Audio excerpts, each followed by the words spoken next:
Hello students, हम पढ़ रहे थे संसाधन भूगोल में फसलों की बात की। खाद्यान्न फसलों की हमने चर्चाएं कर ली हैं। पेय पदार्थ जो होते हैं उनकी भी हमने चर्चाएं कर ली हैं। उसके बाद में हम व्यापारिक फसलें पढ़ेंगे। व्यापारिक फसलों के अंदर हम सबसे पहले जो फसल पढ़ेंगे वो गन्ने की फसल पढ़ेंगे। किसकी पढ़ेंगे? गन्ने की फसल। तो हमारा टॉपिक होगा व्यापारिक फसलें। व्यापारिक फसलें यानी व्यापार की दृष्टि से जो फसलें उनका उत्पादन किया जाता है जिस कृषि का, वहाँ पर इस प्रकार की फसलें काम में ली जाती हैं, जिसमें हम सबसे पहले पढ़ रहे हैं गन्ना की कृषि। ठीक है, शुगर केन, क्या बोलते हैं गन्ने को? Sugar cane. यहाँ पे हम जो पढ़ेंगे गन्ने के रूप में हम कहें तो आपको कि ये जो फसल है गन्ने वाली, ये जैसे भोजन है, भोजन एक तो भोजन के रूप में खाद्यान्न फसलें हो गई, एक पेय पदार्थ हो गई। इन दोनों को मीठा करने के लिए इस प्रकार की फसल का उपयोग किया जाता है उद्योगों में। जैसे इससे क्या बनते हैं? गुड़ बनता है, शक्कर बनता है, खांड बनती है, चीनी बनती है। तो इस प्रकार की जो वस्तुएं बनती हैं वो गन्ने की फसल से ही बनाई जाती है। जब भी हम देखते हैं कोई भी चीज़ है, मिष्ठान भंडार में हम देखें तो सब में चीनी पड़ती है। तो चीनी यहाँ का सबसे मुख्य जो व्यवसाय के रूप में भी देख सकते हैं हम, उद्योगों की दृष्टि से चीनी उद्योग है। तो इस चीनी के द्वारा हम कह सकते हैं कोई भी हम आवभगत करनी होती है घर में, तो उसको लिए हम मीठा पानी बनाते हैं, चाय बनाते हैं, पेय पदार्थ है, सब में चीनी आप डालनी पड़ती है। पश्चिमी जो भारत है उसके अंदर जो शुष्क और मौसम जो होता है उसके अंदर जो शरबत बनाते हैं, ठंडे पानी में शरबत बनाते हैं, उसके अंदर चीनी मिलाकर पीते हैं। तो हम कह सकते हैं कि जो चीनी जो है, जो मिष्ठान होता है, उसके अंदर कार्बोहाइड्रेट्स के जो पदार्थ होते हैं जिसके हमें जल्दी ऊर्जा मिल जाती है। जब भी आप देखते होंगे कोई भी शरबत पीते हो तो आप ऊर्जावान हो जाते हो। चाय बना के पीते हो तो चाय में चीनी डालते हो तो उससे भी आपको त्वरित ऊर्जा मिलती है, जल्दी आपको एक ऊर्जा के रूप में आपको महसूस होता है। तो यूँ कह सकते हैं कि विश्व के संदर्भ में हम देखें तो जो चीनी है वो चीनी सबसे ज़्यादा गन्ने से बनाई जाती है। वैसे बनाने के लिए तो चुकंदर से भी बनती है, शकरकंद से भी बनती है चीनी, ताड़ से भी बनती है, और जो मेपुल का वृक्ष है, खजूर है, उनसे भी चीनी बनाई जाती है। लेकिन विश्व में सबसे ज़्यादा जो चीनी बनाई जाती है वो गन्ने से और चुकंदर से ही बनाई जाती है, और उनमें भी सबसे ज़्यादा गन्ने से बनाई जाती है। ठीक है, तो आप इसको ध्यान में रखना। पिछले हम 200 वर्षों से देखें तो चीनी का उत्पादन है उसमें 30 गुनी यानी 200 वर्षों में 30 गुनी वृद्धि हो गई है चीनी के उत्पादन में। तो आप देख सकते हो सबसे ज़्यादा चीनी का उत्पादन कैसे किया जाता है। आप लोग सब करते हो, आप सब जानते हो, चीनी, शक्कर, गुड़ जो उपयोग में लेते हैं हम। तो इसमें हम पढ़ने जा रहे हैं गन्ने की जो कृषि है उसमें प्रधान स्रोत क्या है? इस गन्ने से चीनी है। चीनी का प्रधान स्रोत क्या है? गन्ना। ठीक है, तो हम पहला पॉइंट क्या लिखते हैं इसमें? चीनी का प्रधान स्रोत है गन्ना। ठीक है, यहाँ पे हम कहें भारत जो है, भारत गन्ने का मूल स्थान माना जाता है। और वो भी कहाँ पर? सबसे पहले भारत का जो पश्चिम बंगाल के जो तटवर्ती क्षेत्र है, बंगाल की खाड़ी वाला जो तटवर्ती भाग है, वहाँ पर सबसे पहले इस गन्ने को देखा गया था। वहाँ पर उगता हुआ मिला था। यहाँ पे पश्चिमी जो बंगाल की खाड़ी है, बंगाल की खाड़ी का जो तटवर्ती भाग है भारत से लगा हुआ, वहाँ पर सबसे पहले गन्ने को देखा गया, जो कि हम कहते हैं कि सेक्रम ऑफिसिनेरम एक वनस्पति का नाम है, जो बांस की वनस्पति है। नाम क्या है? सेक्रम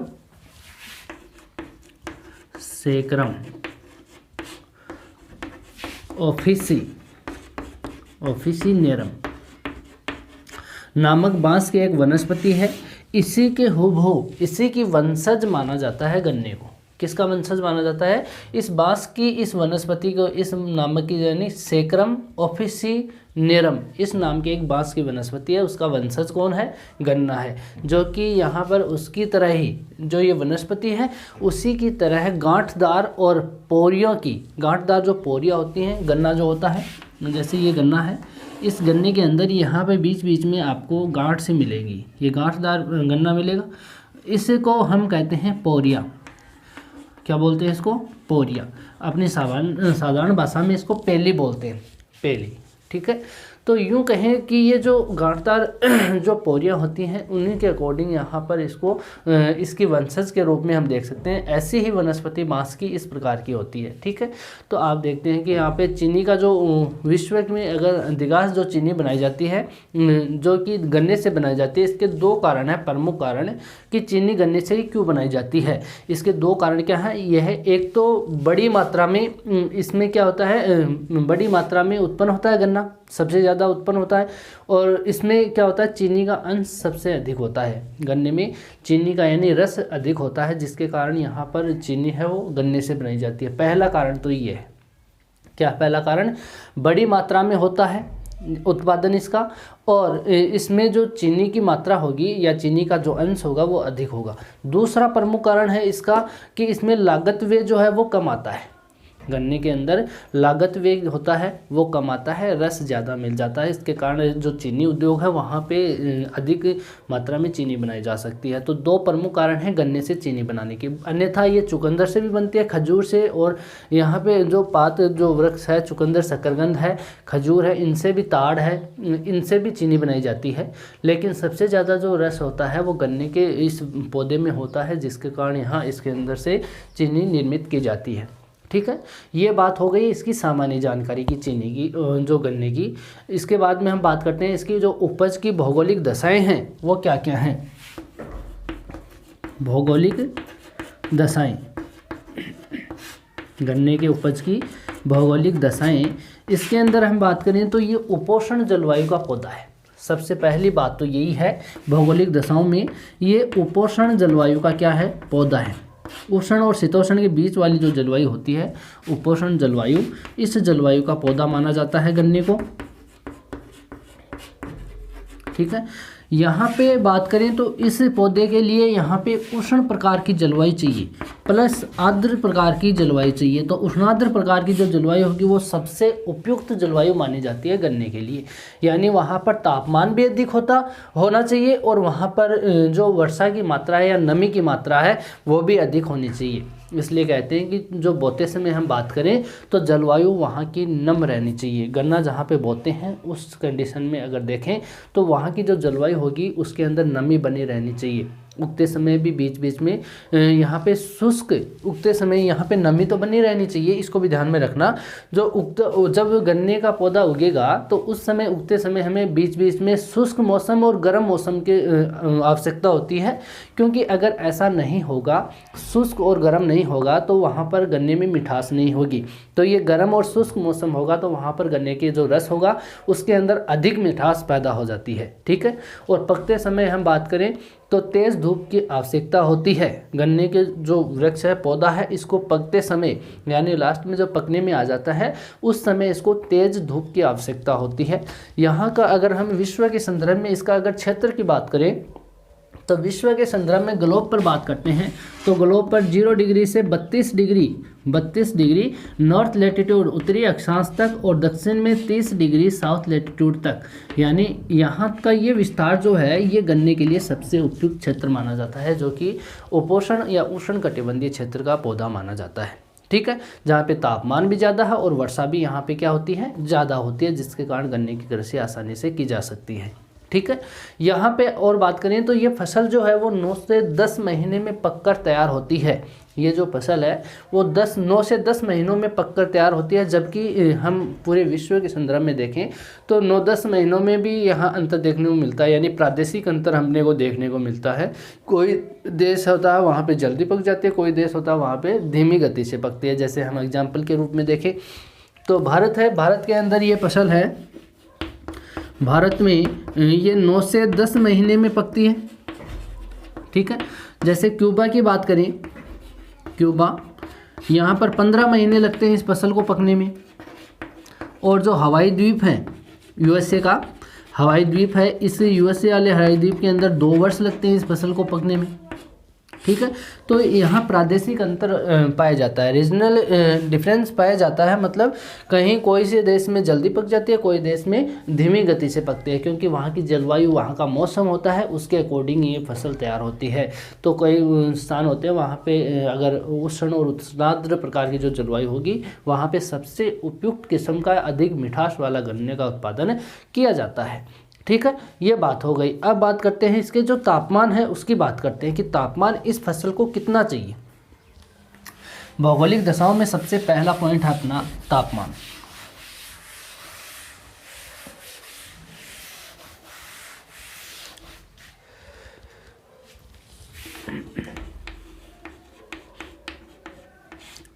तापमान की अगर बात करें इस पौधे के लिए, तो यहाँ पे जब इस गन्ने के पौधे का अंकुरण होता है उस समय लगभग 20 डिग्री तापमान इसको चाहिए।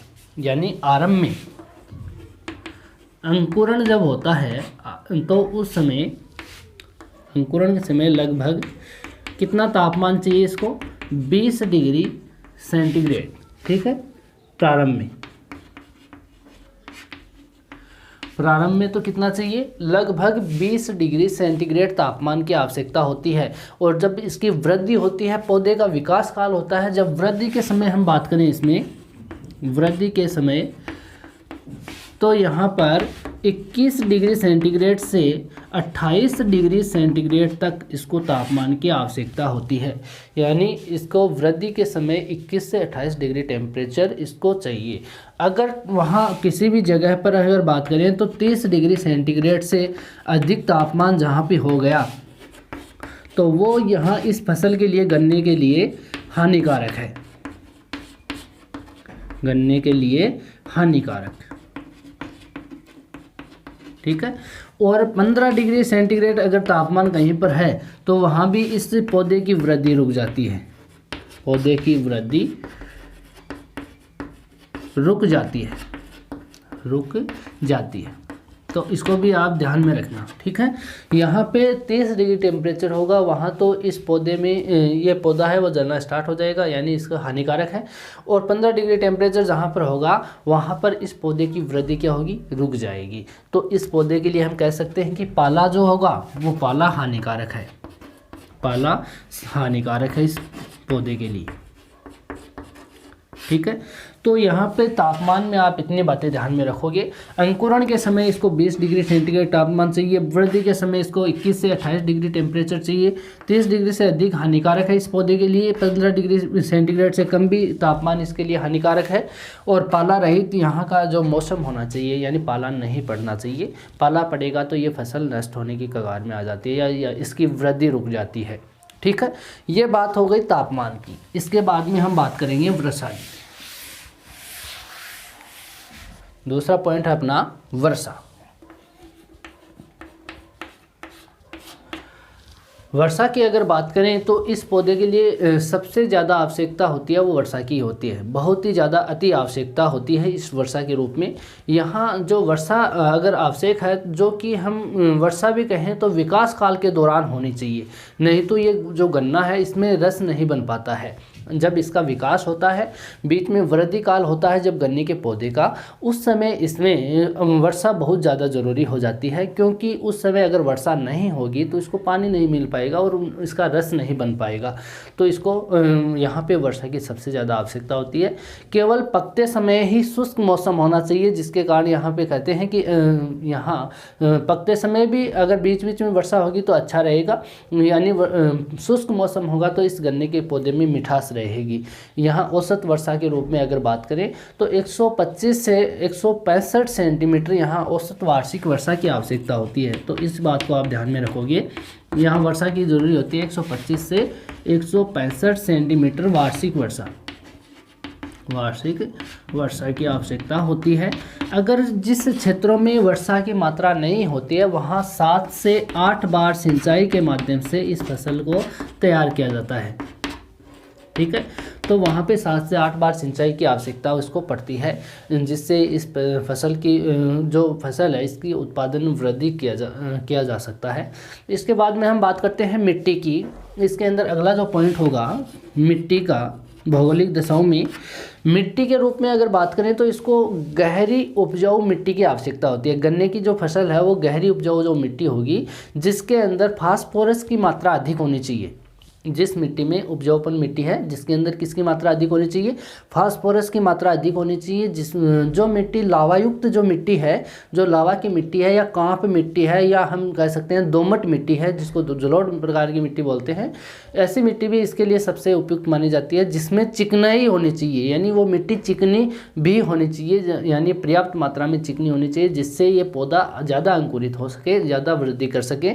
इस पौधे के लिए सबसे ज़्यादा ज़रूरी होता है उस मिट्टी में चिकनापन होना। ठीक है, तो मिट्टी में आर्द्रता की क्षमता भी अधिक होनी चाहिए, यानी आर्द्रता धारण करने की उसमें क्षमता होनी चाहिए। जैसे लाल मिट्टी है उसके अंदर आर्द्रता धारण करने की क्षमता नहीं होती है क्योंकि उसमें लोहे के तत्व ज़्यादा होते हैं। जैसे हम काली मिट्टी की बात कर सकते हैं, काली जो मिट्टी होती है, लावायुक्त मिट्टी होती है, उसमें आर्द्रता धारण करने की क्षमता सबसे ज़्यादा होती है। ठीक है, तो उस प्रकार की मिट्टी इसको सबसे ज़्यादा ज़रूरी होती है। जिस मिट्टी में नाइट्रोजन की जो मात्रा होती है या नाइट्रोजन के जो तत्व होते हैं वो सबसे ज़्यादा ज़रूरी होते हैं इस मिट्टी के लिए। तो इस मिट्टी के लिए वापस रिपीट करें तो इस मिट्टी में एक तो फास्फोरस की मात्रा ज़्यादा होनी चाहिए और नाइट्रोजन तत्व ज़्यादा अधिक होना चाहिए। मिट्टी गहरी, दोमट, चिकनी, काप मिट्टी जो होगी, लावायुक्त जो मिट्टी होगी, काली मिट्टी, वो इसके लिए सबसे उपयुक्त मिट्टी मानी जाती है। ठीक है, इसके बाद में हम बात करते हैं खाद की। खाद के रूप में मिट्टी के बाद में उर्वरक जो शक्ति है वो भी इसके लिए सबसे उपयुक्त मानी जाती है। खाद के रूप में जहाँ उर्वरा मिट्टी जो उर्वरा नहीं है मिट्टी में या उपजाऊपन नहीं है मिट्टी के अंदर, तो उसके उपजाऊपन बनाने के लिए यहाँ पे क्या करते हैं, खाद की आवश्यकता पड़ती है। उसके लिए हमें रासायनिक खादों का प्रयोग किया जाता है जिसमें अमोनिया सल्फेट है। इसमें कौन कौन सी खाद काम में लेते हैं इस मिट्टी को उपजाऊ बनाने के लिए? अमोनियम सल्फेट है, नाइट्रेट है, सुपर फास्फेट है,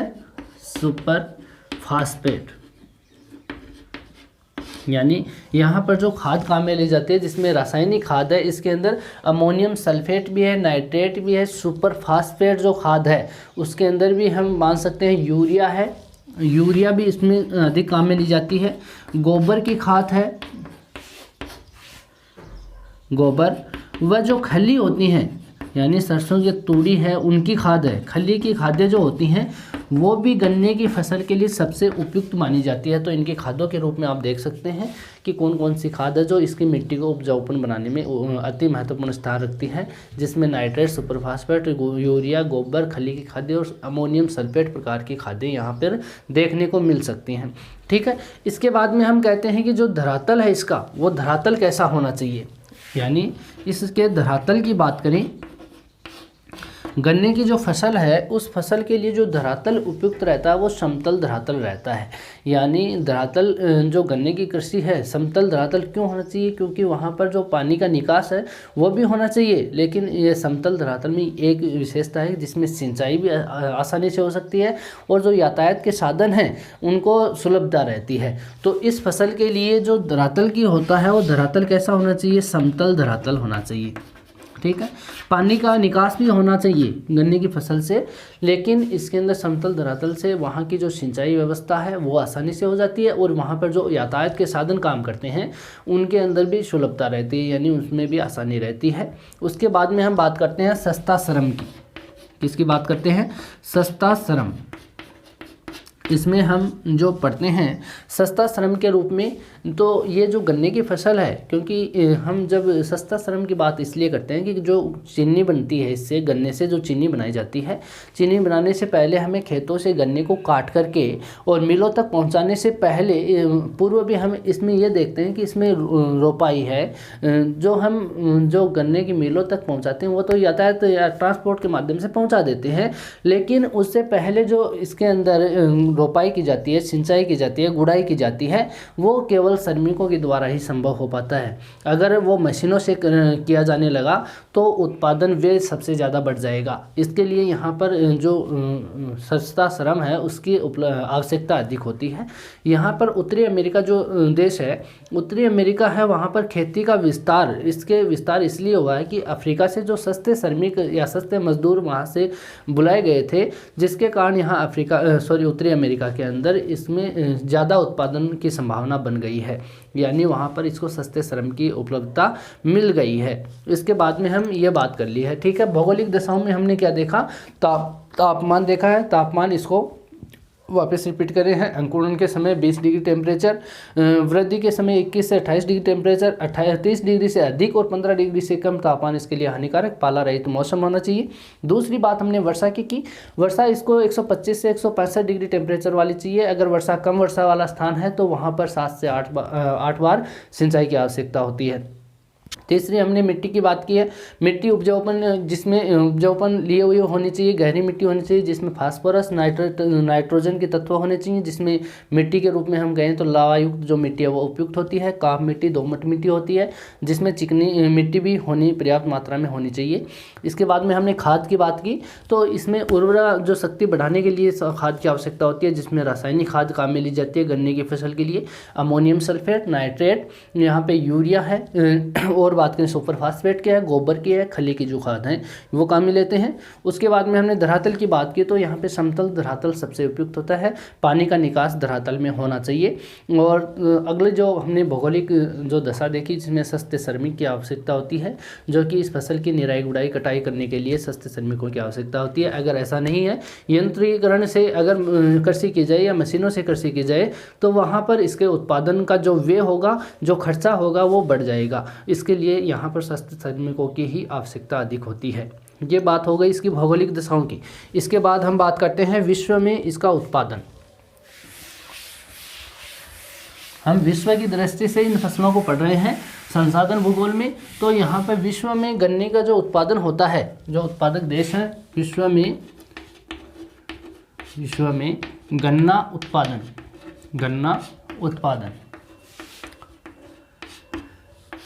यहाँ पे बात करें तो गन्ना उत्पादन की दृष्टि से बात करें तो विश्व का वार्षिक जो उत्पादन होता है विश्व का, वो लगभग 9,000 से 10,000 लाख मीट्रिक टन उत्पादन माना जाता है। विश्व का वार्षिक जो उत्पादन होगा वो लगभग कितना मानते हैं, 9,000 से 10,000 लाख मीट्रिक टन लगभग रूप में मानते हैं, जिसका उत्पादन अगर बात करें तो इस विश्व के उत्पादन का मानते तो कितना है, लगभग 9 से 10,000 लाख मीट्रिक टन। कुल जो उत्पादन है गन्ने का, कुल उत्पादन का लगभग 90% जो उत्पादन है वो केवल 15 देशों में ही होता है,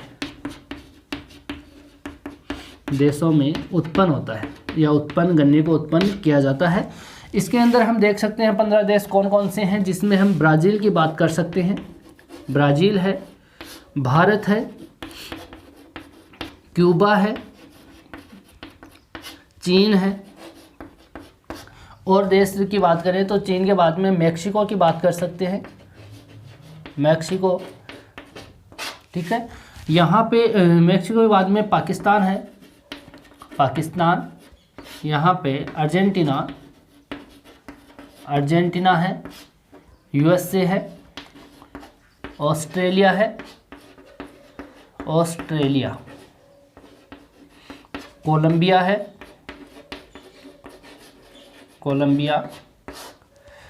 थाईलैंड है, इंडोनेशिया है, दक्षिण अफ्रीका,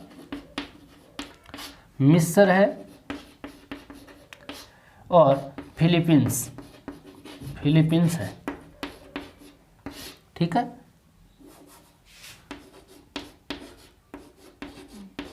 फिलीपींस, ठीक। इन देशों के अंदर विश्व का 90% गन्ना केवल इन 15 देशों में ही उत्पादित किया जाता है। यहाँ पे बात करते हैं, ये जो प्रमुख 4 देश हैं, ये प्रमुख गन्ना उत्पादक देश माने जाते हैं, मुख्य ब्राज़ील, भारत, क्यूबा और चीन।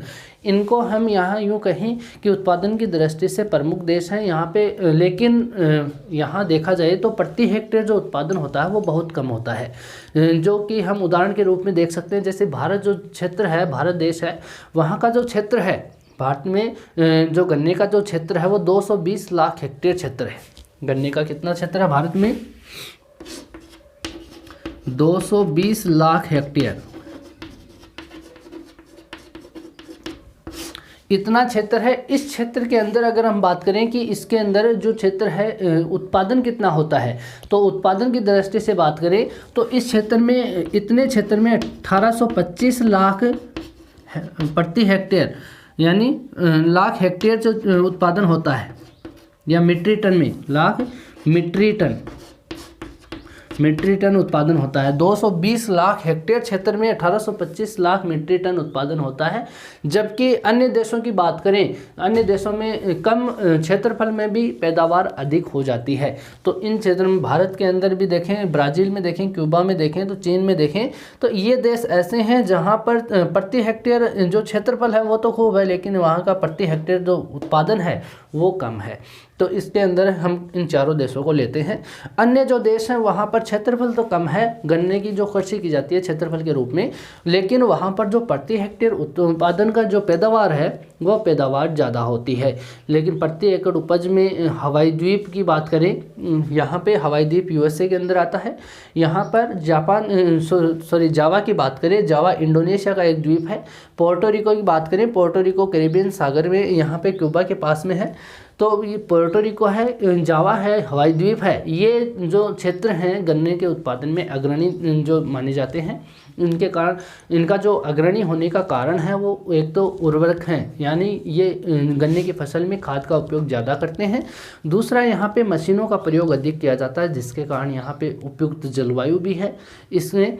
तो यहाँ पे सबसे ज़्यादा गन्ने का उत्पादन किया जाता है। कौन कौन से क्षेत्रों में? एक तो है यहाँ पे हवाई द्वीप, जावा, पोर्टो रिको, ये अग्रणी क्षेत्र माने जाते हैं गन्ने के रूप में। ठीक है, ये बात हो गई विश्व उत्पादन में 15 देशों से संबंधित। इसके अंतर्गत यहाँ जो विश्व में जो उत्पादन होता है उसकी एक बात और कर लेते हैं, जिसकी सारणी के रूप में एक बार चर्चा कर लेते हैं। कौन कौन से क्षेत्र हैं जहाँ पर कितना प्रतिशत और कितना उत्पादन होता है। 2013 के अकॉर्डिंग ये सारणी निर्मित की गई थी। विश्व में गन्ना उत्पादक देश 2013, यहाँ पे जो उत्पादन होता है वो लाख मीट्रिक टन में होता है। कितना होता है? Lakh metric ton. ठीक है, यहाँ पे देखें तो प्रतिवर्ष के रूप में देखते हैं तो एक तरफ तो हो गए देश, एक तरफ उत्पादन, और एक जगह विश्व का प्रतिशत। ठीक है, यहाँ पे सबसे पहले बात करते हैं ब्राज़ील की। ब्राज़ील जो देश है वो 7,393 लाख मीट्रिक टन उत्पादन करता है, जो विश्व का कितना प्रतिशत रखता है? 39.4% विश्व का ये अंशदान रखता है। और ब्राज़ील के बाद में भारत की बात करते हैं।